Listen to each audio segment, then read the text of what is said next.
ഇപ്പോഴല്ലേ ഞാൻ ഒരു മോട്ടോ ഹോളിയായിരുന്നു. നീര് കൊടുത്തിട്ട് ബുള്ളറ്റ് എടുക്കണം, അതാണ് പ്ലാൻ. അത് നമ്മൾ മെച്ചൂർഡായി. ഇനി ഇതൊന്നുമല്ല എടുക്കണ്ടേ. പിന്നെ കാർ എടുക്കാനുള്ള പഴയ ആക്റ്റീവ വല്ല സ്പ്ലെൻഡർ പ്ലാറ്റിന് അങ്ങനെ 100-110 മൈലേജ് കിട്ടുന്ന എന്തെങ്കിലും എടുക്കണ്ടേ. ഇപ്പഴാ അയ്യേ കൂടെ ഇതൊക്കെ ജീവിച്ച് തുടങ്ങുള്ളല്ലേ. ഇതൊക്കെ എടുത്ത് വിൽക്കേണ്ട പ്രായം കഴിഞ്ഞു.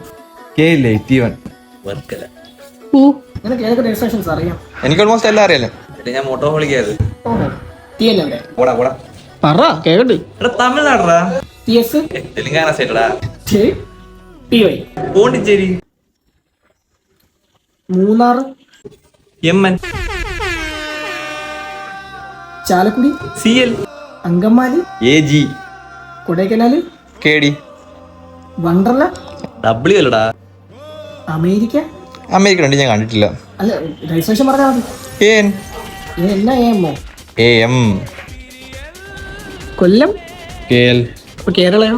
KL01, ഇത് KL02. നീ ഇത് കൊടുത്തിട്ട് ബുള്ളറ്റ് എടുത്തോ. കുറെ വണ്ടികൾ ഒരുമിച്ച് എടുക്കുക. അപ്പം എല്ലാ രജിസ്ട്രേഷനിലും ബുക്ക് ചെയ്യാമല്ലോ. പിന്നെ ആർട്ടി എക്സാംസ്, ഗവൺമെന്റ് എക്സാംസ് കൊണ്ട് അപ്ലൈ ചെയ്തോ. അത്യാവശ്യം ടാലന്റ് ഒക്കെ ഉണ്ട്.